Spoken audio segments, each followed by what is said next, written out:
Fala, meu amigo e minha amiga, seja muito bem-vindo a mais um editorial do nosso canal. Eu sei, você vai puxar minha orelha porque eu atrasei mais uma vez, mas é só essa semana, tá? Eu peço perdão, eu peço desculpa, é só essa semana. Vocês sabem que eu não gosto de atrasar, eu sou bem britânico, pontual, mas hoje o nosso café com política saiu um pouquinho atrasado, mas por um bom motivo, tá bom?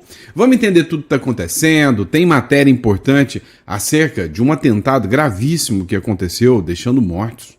Tá?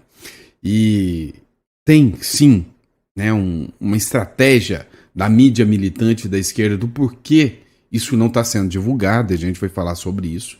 Tem o Eduardo Bolsonaro que fez um pedido do Hugo Mota, para continuar seu mandato de lá dos Estados Unidos. Tem pedido de prisão de talvez um dos deputados hoje mais combatentes. Ou seja, esse editorial está completo, está preparado para você já começar o dia muito bem atualizado sobre tudo que está rolando, tá bom? Então, vamos para cima que esse editorial está repleto de informações. E se você não é inscrito, inscreva-se no canal, curta, compartilha, que eu tenho certeza que você vai gostar das informações que a gente trouxe aqui para você, tá? Então, bora de matéria que não são os lindos olhos azuis que te trouxeram até aqui. Vamos para cima. Pessoal, eu sei que vocês ficam bravos comigo, porque às vezes eu sou crítico da própria direita, né, da qual a gente participa. Porque a direita, ela não aprendeu a se organizar, ainda está meio que naquela ideia de quinta série. E o pior de tudo, talvez aconteça com você. Já aconteceu comigo, mas eu não caio nessa mais. Talvez você se ache inteligente demais e que o outro cara, só porque é de esquerda, não tem argumentos, não tem estratégia, que eles são burros. Muito cuidado com o que você pensa acerca disso. O Cláudio Dantas fez uma publicação. Nessa publicação, ele falou poucas e boas sobre a direita e sobre uma figura da esquerda que a direita está fazendo meme e não está levando a sério. E eu já estou levando a sério há muito tempo. Domingo passado, quando eu postei o vídeo do Lindbergh pedindo que fosse feita a segurança total do Bolsonaro, da casa do Bolsonaro, muitos deputados de direita começaram a fazer meme, criticando e rindo. Eu disse, cuidado que não é bem assim. Vamos acompanhar essa matéria aqui. O Thomas escreveu o seguinte. Olha, breaking news. O jornalista Cláudio Dantas mandou a real para a direita parlamentar. Enquanto vocês fazem memes imbecis e chacota com o Lindbergh Farias, ele opera na PGR como um braço do regime para aniquilar a oposição. A palhaçada e a infantilidade de vocês estão custando a nossa liberdade. Acordem, seus idiotas. Curto, grosso, sincero. Tem hora que tem que ser assim. Fortalecer ali, de colocar uma vigilância 24 horas, 24/7, todo dia na porta da casa do Jair Bolsonaro. Essa é uma decisão que ela foi provocada por um pedido de Lindbergh Farias. O que eu estava dizendo um dia desse aqui? Olho no Lindbergh, olho no Lindbergh. O Lindbergh, com aquele jeito malucado dele, o pessoal fica fazendo piada na internet. A direita, e eu vi vários parlamentares publicando, né, no X, nas redes sociais, viu, Thiago? O pessoal fazendo o quê? Piada com o Lindbergh. Porque tá lá com o olho vidrado, fica toda hora coçando o nariz. E eu tô aqui avisando, o Lindbergh hoje ele é longa-manos do regime. Tudo que ele pede, a PGR acolhe, envia manifestação pro Moraes e o Moraes caneta. Então assim, me desculpe, senhoras e senhores da direita, que acham que estão fazendo oposição, fazendo meme, enquanto você tem um parlamentar utilizando o seu cargo para perseguir um espectro político. Outros parlamentares, colegas seus do Congresso. Porque a atuação do Lindbergh não se resume ao Jair Bolsonaro. E me parece que esse tipo de atuação, se utilizando do judiciário para caçar os seus rivais políticos, seria no mínimo uma quebra de decoro. Então, me surpreende e me indigna que ninguém até agora tenha proposto uma representação no Conselho de Ética da Câmara dos Deputados. Fica aqui o meu registro. Tá certo, alinhadíssimo com o pensamento do Cláudio Dantas. A direita, dentro do Congresso, tem que ser mais séria, fala besteira demais. Agora tá lá o Zé Trovão correndo o risco de ser preso porque disse que ia acabar com a vida do ministro Alexandre de Moraes. Ou seja, você entendeu que eles podem virar para você e falar, eu vou te matar. Que isso é liberdade de expressão. E você tem que tomar cuidado com o que você fala, senão você é um criminoso. Então, você tem que ser o dobro de inteligente nesse discurso. Agora, por que eu coloquei esse vídeo do Cláudio Dantas logo no início? Porque o perigo ainda é muito maior do que vocês pensam. Esse mesmo cara, que vocês fazem meme dele, podem tirar a maior arma que a direita tem. Como eu disse, o Cláudio Dantas fez um vídeo e nesse vídeo ele criticou a direita, dizendo que a direita fica fazendo memes e subestimando o Lindbergh Farias. Mas todos os pedidos que o Lindbergh fez até agora, o Moraes acatou. E o próximo pedido dele é chocante demais. Pode tirar a maior arma que a direita tem hoje.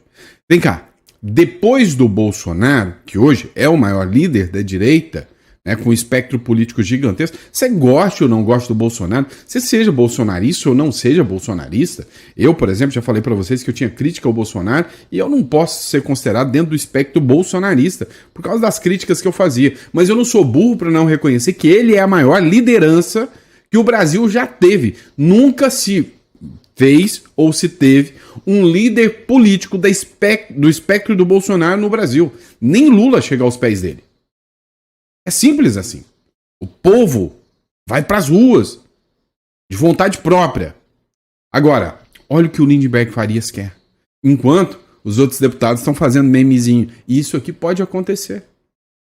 Urgente, o PT protocola pedido de prisão de Nicolas Ferreira na PGR.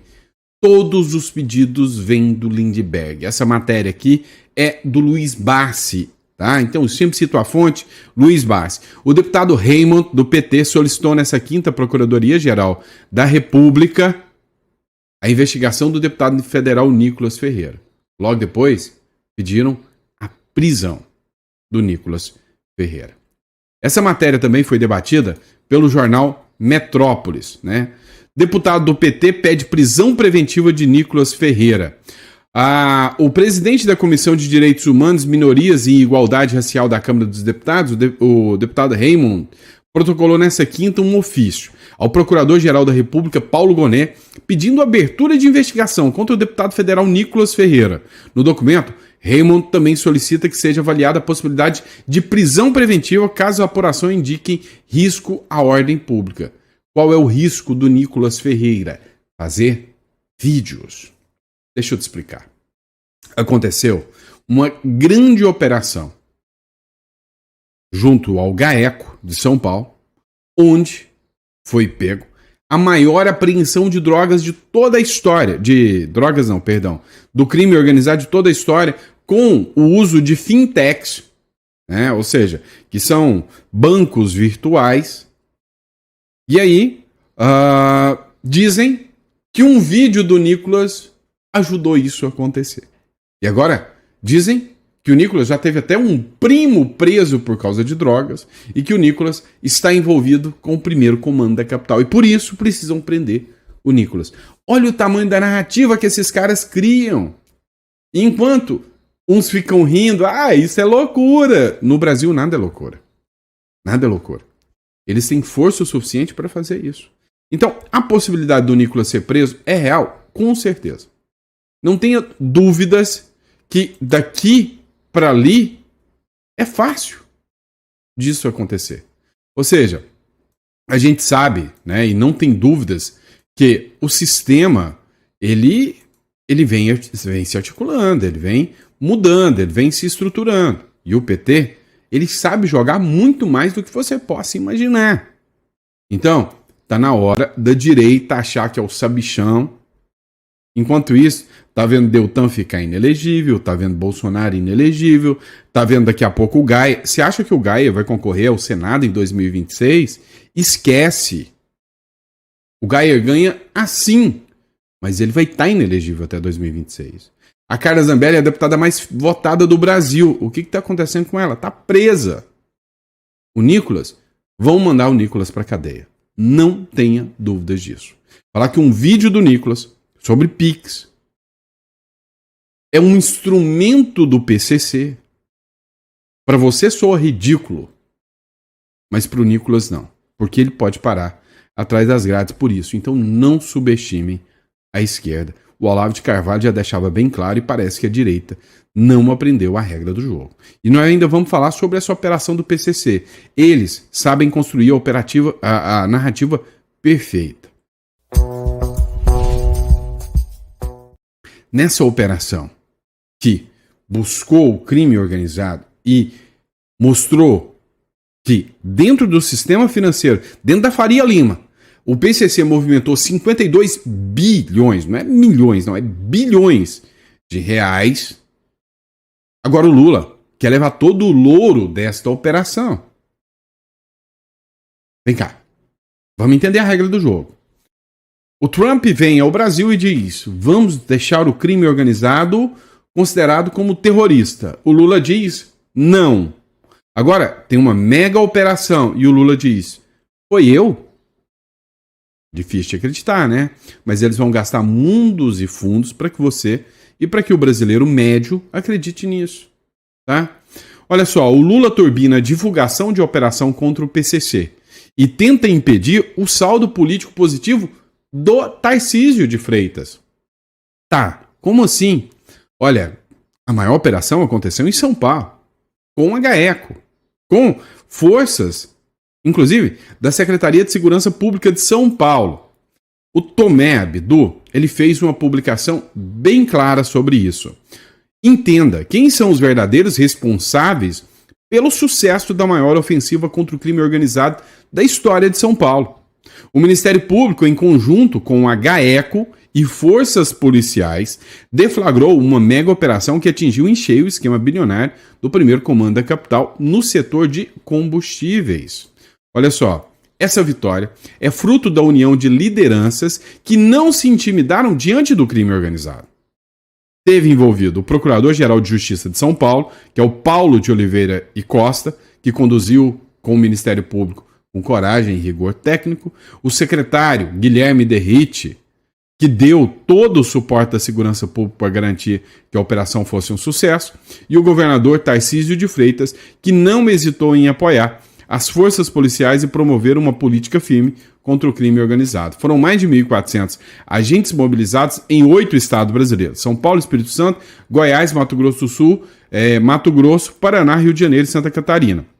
Ao todo, 350 mandados de busca, apreensão e prisão. Uma demonstração que o Estado, quando bem conduzido, pode enfrentar até os maiores impérios criminosos. O PCC utilizava uma rede de postos de combustíveis, usinas, fintechs e empresas de fachada para lavar dinheiro e fraudar impostos. Em apenas 4 anos, as movimentações chegaram a 70 bilhões. Foi descoberta até uma fintech que atuava como banco paralelo, movimentando sozinha 46 bilhões.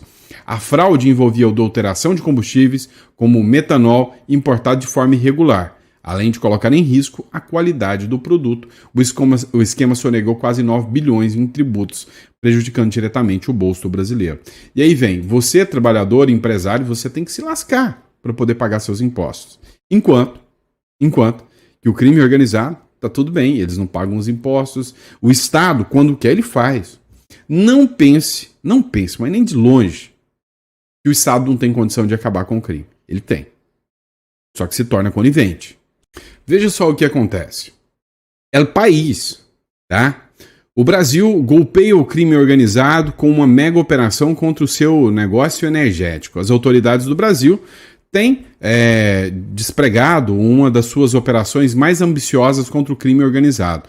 Em concreto, contra o emaranhado, né, de negócios da economia formal, que utiliza para lucrar-se e lavar dinheiro de seus negócios ilícitos. 1.400 agentes de vários corpos policiais têm sido utilizados em 8 dos 27 estados brasileiros para deter umas 40 pessoas e registrar 255 empresas. Ou seja, virou notícia internacional. Como seria bom se esse fosse o tipo de notícia internacional? Só que o governo tenta angariar lucro aqui, dizendo que ele combate o crime organizado, que o Lula né, é responsável por combater o crime organizado, que ele está combatendo e resolvendo o problema aqui, principalmente depois que ele viu o que o Trump está fazendo com o Maduro. Mas quer saber a verdade? Nua e crua? Dá uma olhada aqui. Andresa Matais. Caramba, ó, Andresa, parabéns pela coragem da sua matéria. Tá? Simples assim. Parabéns. A gente critica muito, né, a imprensa tradicional, mas a hora que faz uma matéria adequada tem que falar, ó, o PCC cresceu, mas por quê? Por causa da omissão do governo e do Congresso. A operação que desbaratou o esquema do PCC com postos de combustíveis expõe nada mais nada menos que a falha da fiscalização e as brechas que permitiram a infiltração do crime organizado no setor, do Congresso que ignora o tema ao governo que sucateou a Agência Nacional de Petróleo. Quem poderia fechar as torneiras fechou os olhos e deixou tudo isso acontecer. Então, matéria corajosa da Andresa Matais. Pode até marcar ela aqui e dar parabéns para a Andresa Matais. Esse tipo de matéria é o tipo de matéria que literalmente era o que a gente queria ver na grande mídia, né? Mas não é a realidade dos fatos, o que costuma ser apresentado aí, tá bom? Mas vamos lá, tem mais matéria. Vamos para cima. Próximo bloco a gente vai falar sobre Lula peitando o Trump. Vai dar ruim. Vamos lá, pessoal. Olha esta matéria aqui, que foi publicada na CNN. É uma matéria urgentíssima, tá? Lula autoriza processo de retaliação contra os Estados Unidos. Gente, tem muita gente falando, meu Deus, o Lula é incompetente, o que o Lula está fazendo? O Lula não é incompetente. Não subestime o governo Lula de forma alguma. Isso não vai dar certo, você subestimar o governo Lula. Isso não é adequado, tá? Não é, mas nem um pouquinho você vai entender o porquê que isso não é adequado. O Lula sempre quis que isso acontecesse. É de propósito. Eles querem tirar o sistema global das transações financeiras. Eles querem, sabe, desestruturar quem tem grana para derrubar o sistema. Vem cá. Você acha que os bancos não estão pistola com o que está acontecendo? Você acha que se os bancos quiserem mesmo fazer uma pressão, eles não têm força para derrubar um regime? Tem. Só não derrubam se estiver bom para eles. Mas se eles verem que o negócio está ruim, então o que eles fazem? Desestruturando, não vão ter força. Dá uma olhada aqui. O presidente Lula autoriza a abertura de um processo para a aplicação da lei de reciprocidade contra os Estados Unidos. A apuração da nossa analista de política, Jussara Soares, que chega agora com a gente, trazendo essa informação. Jussara, boa noite. Boa noite, Márcio. Boa noite a todos. Uma informação que a gente acabou de confirmar. O presidente Lula autorizou a abertura de um processo para aplicação da lei da reciprocidade em resposta ao tarifaço de 50% imposto pelos Estados Unidos a produtos brasileiros. Com essa autorização, o Itamaraty já acionou a Câmara de Comércio Exterior para iniciar as investigações, as consultas, para saber se esse tarifaço imposto por Donald Trump, ele se enquadra dentro da lei de reciprocidade, se é possível avançar com essa retaliação a esse tarifaço imposto por Donald Trump. Bem, eu vou detalhar aqui para você, Márcio, como deve ser este processo. Como eu disse, o presidente Lula autorizou o Itamaraty a acionar a CAMEX, que é a Câmara de Comércio Exterior, que agora, Márcio, terá 30 dias para analisar se esse tarifaço de Donald Trump, se essa taxação, sobretaxa, ela se enquadra dentro da lei de reciprocidade que permite essa retaliação. Bem, esse acionamento da CAMEX foi coordenado pelo Itamaraty em conjunto com outros ministérios. E aí, como eu te disse, são 30 dias para ter esse relatório técnico para ver se há um enquadramento de fato, o Brasil de fato pode retaliar os Estados Unidos. Bem, presidente...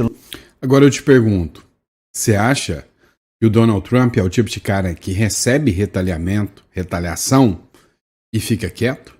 Não, não é. Você sabe que não é. E o que pode acontecer com a economia brasileira? O que pode acontecer com o seu dinheiro que está aqui em real? O dinheiro que está aqui dentro do país?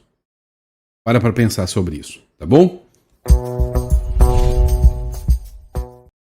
Vamos lá, pessoal. essa matéria aqui é interessante pelos ganchos que a gente vai trazer para você.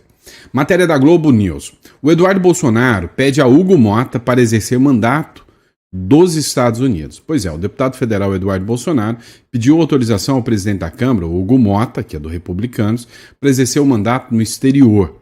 O filho do presidente Jair Bolsonaro está nos Estados Unidos desde o fim de fevereiro desse ano. A matéria que não fala, mas está como exilado, literalmente, em solo americano. Ele tem afirmado que sofre perseguição política e jurídica no Brasil. E aí?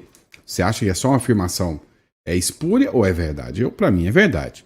No ofício encaminhado a Hugo Mota e obtido pelo portal G1, o parlamentar pede que a casa crie mecanismo para que ele possa exercer a função de maneira remota. O deputado argumenta que a flexibilização semelhante foram adotadas na pandemia e Eduardo diz ainda que não renunciará ao mandato e que tem exercido a função de parlamentar em agenda dos Estados Unidos.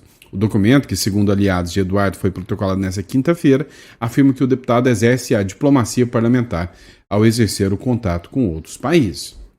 O que a gente precisa saber desse caso aqui do Eduardo Bolsonaro? Olha, o Eduardo Bolsonaro, ele vem fazendo um papel de relações exteriores, fazendo denúncias contra o judiciário brasileiro. O governo Lula vem tratando o Eduardo Bolsonaro como um criminoso, um traidor da pátria. O judiciário também vê assim. Então, hoje, o legislativo está apático em relação ao Eduardo Bolsonaro. Está nem aí com o que o Eduardo Bolsonaro está fazendo. O judiciário vê o Eduardo como inimigo. O executivo também vê o Eduardo como inimigo. E o legislativo, por estar apático, não vai caçar uma briga com o Lula e o Alexandre de Moraes.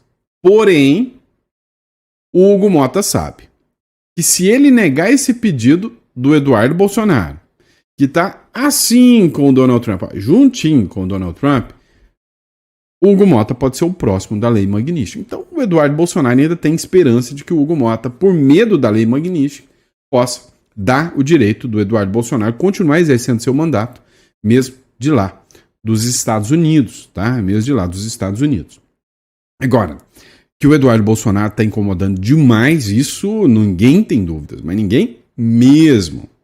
Por que você precisa entender isso? Vamos lá.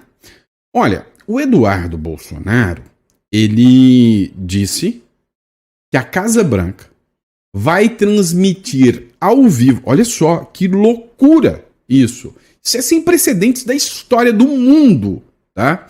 A Casa Branca vai assistir e talvez transmitir numa live ao vivo o julgamento do Bolsonaro. Não, você não entendeu. O julgamento de um presidente brasileiro, que geralmente é transmitido, né, ali na TV Justiça. O Donald Trump, junto com outras figuras do governo, para demonstrar a pressão americana contra o Brasil, vão assistir esse julgamento ao vivo e podem aplicar a Lei Magnífica contra os ministros de acordo com o voto ao vivo. Olha que doideira. Se isso for verdade, vai estar o Eduardo Bolsonaro, Donald Trump assistindo o julgamento e o ministro colocou o voto. Condeno Magnífica. Não condeno. Não, esse deixa passar. Caramba, você já parou para pensar? Isso é histórico, é uma coisa assim que nunca se viu na face da Terra? Meu irmão, depois vocês acham que assistir, né, o que está rolando na política não é emocionante. Isso aqui é muito melhor do que Netflix, admite. E se você acha que já parou por aí, lê do engano, meu amigo. Isso aqui é o Brasil. O Brasil é tensão o tempo inteiro, é pressão o tempo inteiro. Tá todo mundo de olho no lance, né? Bobeou, tá na área, derrubou, é pênalti. Dá uma olhada no que aconteceu. Essa publicação é de 10 horas atrás. Cristina Grêmio, para mim uma das melhores jornalistas hoje do Brasil, colocou o seguinte, olha, a rua de acesso ao condomínio onde mora o ex-presidente Bolsonaro, em Brasília, tem sido assim todas as noites, Ninguém aguenta mais tanto arbítrio e tanta injustiça. Aos gritos de "o Brasil vai parar", milhares de pessoas se manifestam voluntariamente. Não tem pichuleco nem mortadela. Vão de graça e dispostos a lutar pelo resgate do Estado de Direito no Brasil, pensando nos filhos e nos netos. Dá uma olhada, essa publicação é em conjunto com o Sebastião Coelho, tá? Dá uma olhada nessa publicação. Galera, isso aqui é de frente do condomínio do presidente. O povo não aguenta mais não, menino. O povo não aguenta mais não. Fechou foi tudo. A JK. O Brasil vai parar. Os deputados estão aqui. O Brasil vai parar. Uhul!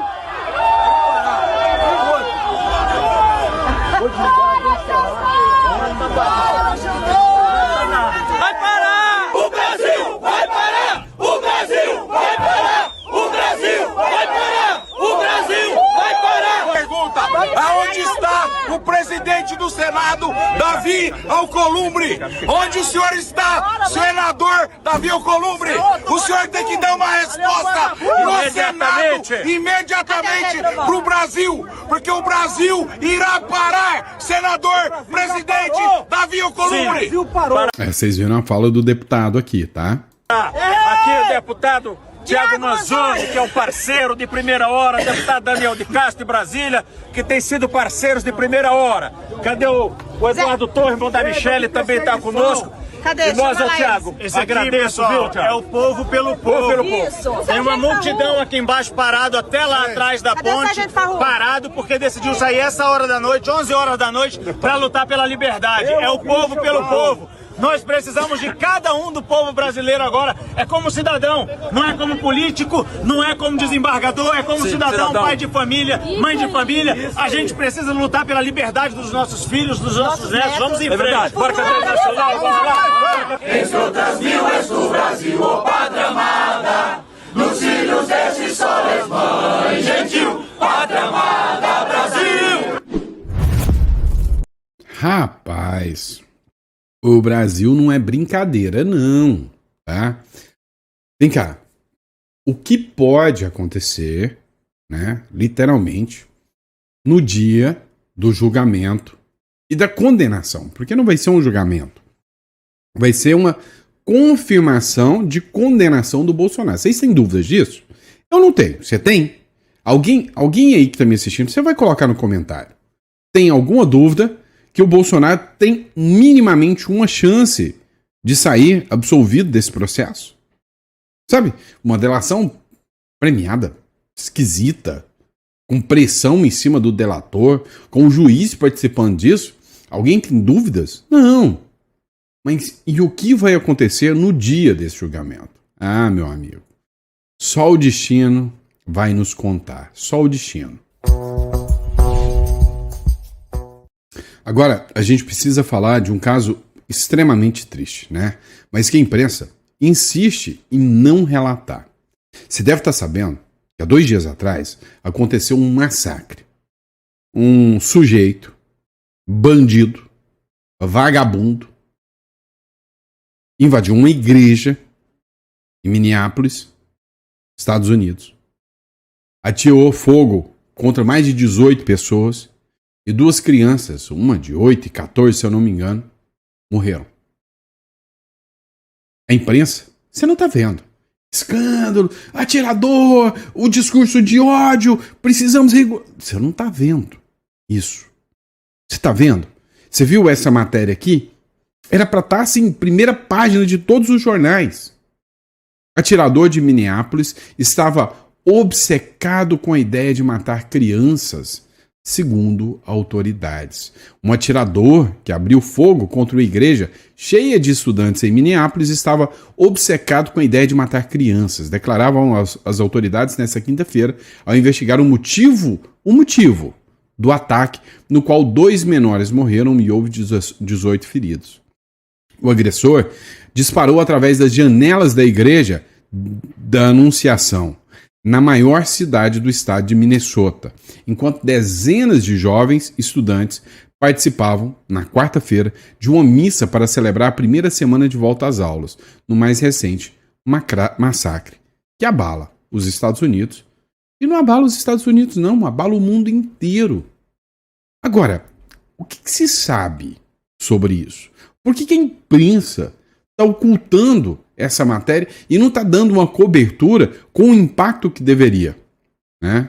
A matéria é do John Lucas. O que se sabe sobre o ataque contra a igreja nos Estados Unidos que deixou 2 crianças mortas? A secretária de Segurança Interna dos Estados Unidos, que é a Kristi Noem, ela confirmou em publicação no X na quarta ainda, tá? 2 dias atrás, que o autor do massacre na Annunciation Catholic Church em Minneapolis era, um transgênero de 23 anos. O ataque ocorreu na primeira missa. Noem confirmou também que o criminoso deixou mensagens escritas em um carregador de munição de fuzil, entre elas, pelas crianças, onde está o seu Deus e mate Donald Trump. Em sua declaração, a secretária classificou o autor do massacre como um monstro perturbado e atacou nossos mais vulneráveis, crianças pequenas rezando em sua primeira missa na manhã do ano escolar.